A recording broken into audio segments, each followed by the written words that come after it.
It's truly amazing and somewhat frightening to see the complete dearth of reporting on the situation going on right now in our hemisphere. Not very far from our border, we are seeing 3 or 4 countries that are ready to throw down and start a shooting war. And not a word about it in the media. Talking about limousines in New York. It's ridiculous. What you're looking at here is, of course, Brazilian Special Forces jungle warfare. We have a report that 3,200 Brazilian soldiers have been deployed to the Roraima region on the northern border of Brazil, southern border of Venezuela. In case anyone wants to know where that is, there's, of course, the southern border of Venezuela here. They have their eastern border with Guyana, and then 2 major regions of Brazil border Venezuela, the Roraima region here and the Amazonas region down here. It's this border right here where those soldiers are. So we have now confirmed reports that Venezuela has militarized its entire border with Colombia. Brazil has put jungle warfare soldiers all along this border. We also, of course, still have this fleet off the northern coast of Venezuela, northeastern, that has grown now. It looks like what's happened is that secondary eastern fleet has now moved in and joined forces with this main northern fleet. So it looks like strategy may have changed. I'm not exactly sure what's going on, but if you look at the way these vessels are lined up now, they're starting to coalesce in what looks like an attack formation.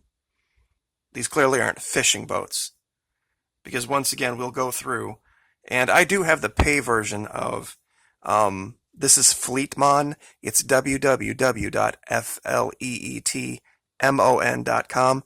I went ahead and sprung for the pay version of this. It's not cheap, and it gives you the ability to do some things that the base version does not.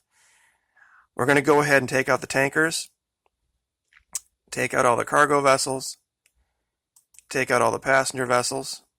Oh, one second.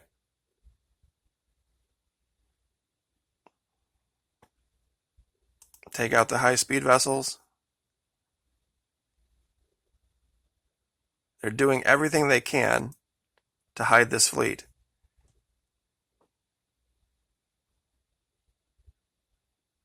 So there we are. And as you can see, even at this zoom level, they disappear. You have to be zoomed way out for them to appear. It gives them the ability to hide their numbers. And that's what they're doing. And don't think our military or other militaries don't have the ability to do this. But from what I've been able to ascertain, there's now 40 to 50 vessels right here parked off Grenada and no AIS. And like I said, if these were fishing vessels have to have their AIS on and transmit as such. And I can click this right here, and as you can see, there are fishing vessels all through here. I can click on the tankers, and they're here as well. Oh, by the way, and speaking of tankers, there's also something I think you guys would be interested in knowing. This is an October 4 report. Venezuela's September crude sales to the United States rose to their highest in over a year. Imagine that. Boosted by purchases by Citgo Petroleum, the U.S. refining arm of Venezuela's state-run PDVSA, and Valero Energy. Let's read more. A collision in August at a dock of Venezuela's main oil port of Jose has limited exports in large vessels to Asia. Gosh, I wonder how that happened. Spurring loading of more medium-sized tankers, including those typically covering routes to the United States. Now here's the part that a lot of people would totally lose their mind if they knew. Venezuela's overall crude exports fell 14% to September to 1.105 million barrels per day. That's what they're down to now with this catastrophic collapse. 1.1 million barrels per day for this starving country, quote unquote.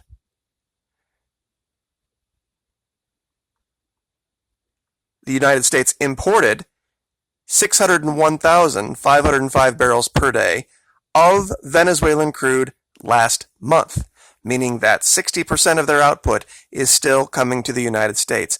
A 28% increase versus August, and the highest monthly average since August of 2017. What does that tell you about the ability of Venezuela to get back on its feet? It's happening, and the U.S. is benefiting from it. Now talk to me again about these sanctions and the game they're playing with you. How do you export 1.1 million barrels a day with a starving population? Do you know what it takes to run those rigs? 1.1 million barrels per day. Now, in this article on Colombia Reports, the writer of this article brings up some good points. This is a guy named Douglas Hernandez. The difficult thing is to see the whole picture of the issue, or what intellectuals call having a holistic view. When one makes an effort to look beneath the surface, one begins to notice great complexities, half-truths, lies, and even sometimes discover that the good are not so good and the bad are not so bad. Venezuela seems to be one of those cases. Gosh, I wonder where we've heard this before. Now that the issue of Venezuela is in fashion, mainly because of the massive and heartbreaking migration of Venezuelan citizens, blah, blah, blah, blah, blah. Maduro, 21st century socialism, goes on and on and on and on and on. But he does state here it is also true that to see that Venezuela has armed itself significantly and possesses weapons, equipment, and state-of-the-art systems that generate sincere concerns among many, including ordinary citizens. Now, one thing he says here in this article I want you to pay very close attention to.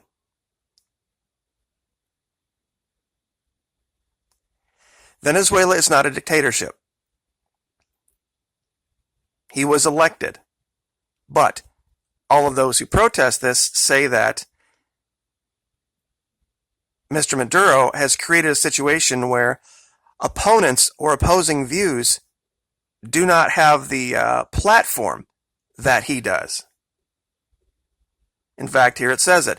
In another sense, Maduro's government has done everything possible to close spaces to the opposition, violating the healthy balance that prevents a concentration of power. Really? Gosh, I'm sure glad we don't have that here. I am so happy that in the United States that we don't have one group of people that closes the space for other voices. Can you imagine how terrible that would be if one incredibly wealthy, powerful, connected group of people were actually able to convince everyone in the country that other options weren't options and not give them the platform? I'm sure glad we don't have that here in America. That would be awful, terrible, and we would have to do something about that if that were the case. Now do you see it?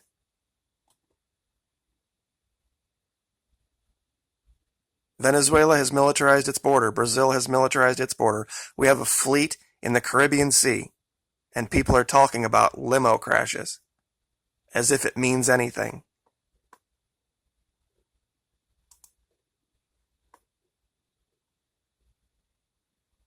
Maduro, who is despised for coming from a trade union and for having been a bus driver, has been more astute than all of his opponents, who enjoy international funding and massive political and media support. And we see that. I see it in my comments section every day. People just parroting all the crap they've heard from the mainstream media about starving his people and about mass migrations and about collapsed socialism and all this other bullshit. And you can see the exact same stories for 5 years. How long does it take for an entire population to starve to death? You would think since they've been reporting this since 2013, the entire country would have had plenty of time in 5 going on 6 years to starve to death by now. You would think. But once again, total silence. Absolute and complete total silence from our media about the situation at all, unless they are parroting talking points or trying to play on your emotions. No real in-depth coverage. Nobody bringing up the topic so that people can see what's really going on. They'd rather distract you with nonsense. We got a hurricane heading for Florida. Big deal. I mean, dog chases cat, Unit 11. I mean, it's part of it. But we're ready for a shooting war. Everything is on a razor's edge down here. And you mark my words, this is not going to play out like you think it is.